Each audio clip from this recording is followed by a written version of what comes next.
Being dyslexic makes me feel different because I don't want to get left behind in Pembrose and then get made fun of. I don't mind being dyslexic. Confidence was shattered, really, because you did get picked on when you didn't know. I was bullied for the first 3 years of school. It affected sort of every aspect of my life in a way. I was really quite shy and unconfident as a child. Just feeling behind all the time and not getting it, sort of like feeling everyone else got it before I did. I felt I was different, but I didn't quite know why. I wanted to hide a lot of times. It's sad, really, because I want to be with everyone else. It's a popular misconception that dyslexia is just about bad spelling. Although it usually affects an individual's ability to acquire literacy skills such as spelling and reading, it can also mean difficulties with sequencing, word pronunciation and short-term memory. It must have been about when I was about 8 or 9. About 4 months ago? Well, I was diagnosed at being dyslexic when I was about 8. I've never had a test until probably I was at university. I found out I was dyslexic this time last year. The teachers were saying there's kind of something going on there with his learning. We're not quite sure how to sort of pinpoint what it is. I went for the dyslexic course. You know, I sort of had an idea that I was quite different to some of the other people in the class. It took me longer to pick up things, and I found spelling really difficult. They asked me to find a word in a dictionary and I froze solid. When people started to label me, I got called lazy, stupid. I went to my educational psychiatrist and I found out my diagnosis then. The term itself comes from the Greek difficulty with words and is widely acknowledged as a difference in the part of the brain which processes language. It's estimated that between 10 and 20% of the population may be affected by dyslexia to some degree, and it also tends to run in families. The level of difficulty experienced can vary in severity. Typical signs might be persistent difficulty learning to read, write and spell, difficulty telling left from right, difficulty learning the alphabet and multiplication tables, and remembering sequences such as days of the week and months of the year. I found learning to read humiliating. Very quickly as time went by in primary school, I realised that others around me were just developing this ability to read, remember and tell back. Difficulty with maths, because in the mathematics test I only get 5 seconds, then 10 seconds and 15 seconds. Well, I find writing and sometimes reading and art a lot hard. I wasn't good at maths, I wasn't good at English, I wasn't good at science.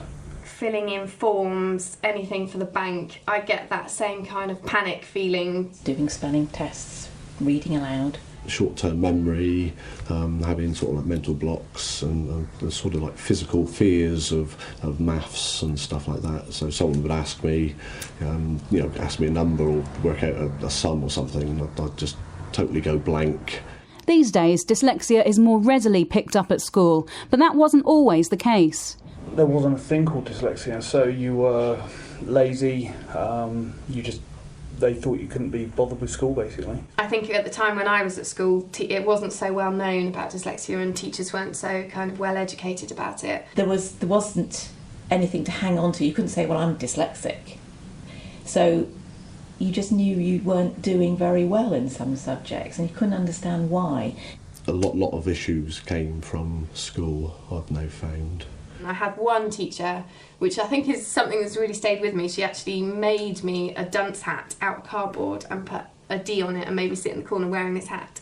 And I probably was only about 8 or 9, but the humiliation of it has just stayed with me. And held my book up to the whole of the rest of the class and showed them just how many red lines there were on it. And this is what happens if you don't listen to me, if you don't put any effort in. This person's got 0 out of 10, Someone will ask you a question and then you go into your panic and then your mind will just go and then I just start getting myself worked up and just feeling really foolish. I remember that and I remember how I felt, like just wanting to disappear and just not exist anymore. Am I going to be the class clown?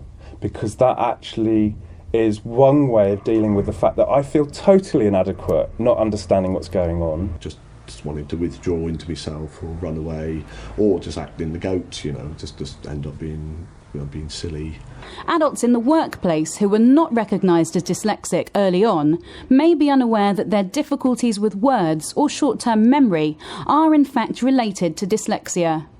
With some adults, this has meant a tendency to shy away from jobs which involve a lot of writing and can lead to a lack of confidence with certain aspects of their work and their personal lives. That sort of feeling that at any time you might be asked to do something or stand up and read something in front of somebody or any of those kind of things and not be able to do it. Well, mainly when I was a chef, I used to have difficulty with the adding up and the costings of stuff, and I could cook okay. I think it's massively affected my confidence.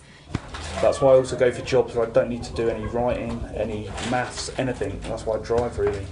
Many people with dyslexia develop efficient coping strategies which serve to mask their difficulties. Because I can't think in sequence, the idea of actually turning a sheet of paper into a series of spaces, so literally just creating a grid and then being able to put different ideas down into each of the boxes. Quite often I develop strategies to get myself out of doing things which I'm quite good at, which I think quite a lot of dyslexics do. If I read in character, it just comes easier to me. That might sound really weird, but it's the only way I can read a book. When people gave me their telephone number, I worked out the pattern where it was on the telephone pad so that I could remember it. I remember sitting there with a tape recorder reading The Theory of Catering out loud into the tape recorder, which was amazing. I didn't know how it worked, but I do actually remember the contents of The Theory of Catering. On our desk it's quite bumpy, so we use word marks, but there's words on them, so if we're stuck on like a spelling, there's words there to help us. Study techniques using visual references to help with memory, such as mind maps, and the use of technology, such as specially designed software, can also make a huge difference. When I got a computer, that was a huge breakthrough because you didn't have a piece of paper with loads of crossings out on it anymore. You could just delete something and start again. I use a computer for a lot of things. I get everything spell checked on the computer. Some people with dyslexia gravitate towards creative industries. Luminaries such as Albert Einstein, Thomas Edison, and Leonardo da Vinci were all apparently dyslexic. And where would we be without the music of John Lennon, the political influence of Winston Churchill, and, arguably, the dramatic ability of the likes of Tom Cruise and Keira Knightley? The good news is that once dyslexia is identified and the right level of support given, studies show that many people can dramatically improve their skills in reading, writing and spelling. I got through my GCSEs, my A-levels and through university, and I got a job as a scientist. And I'm now working in an office job and really enjoying it. Passed me sitting guilds with me catering, landing the job as manager. I've been back in school, reading with the infants. Getting the qualification in maths is mega achievement. That I'm able to put a book together, let alone be able to read one. In my literacy, me and my friend Beth are doing a story. And we've written it all out and we've had to make adjustments on it, and this turned out really, really good. I'm good at art, so I like drawing. Literacy, I like doing reports and formal letters, and science is just like doing science experiments. With encouragement and appropriate support, dyslexic children and adults alike can learn not only to improve their skills, but, with increased confidence, actually learn to enjoy reading, writing and language and excel in these fields, whether in education or in employment or just simply for pleasure. It's part of me. It's part of who I am. Now I know, I'm all right, okay, I know how to work with it now, and so I'm just moving forward that way. I have got to a point where now I really do feel that I can support others. Now, because I'm quite good at spelling, but I'm good at drawing as well. Where I think now I think that's a silly attitude. You've got to try to do everything. So that's what I do. So yeah, I want dyslexics to know that they can achieve, with the right help and support, they can do things that they want to do.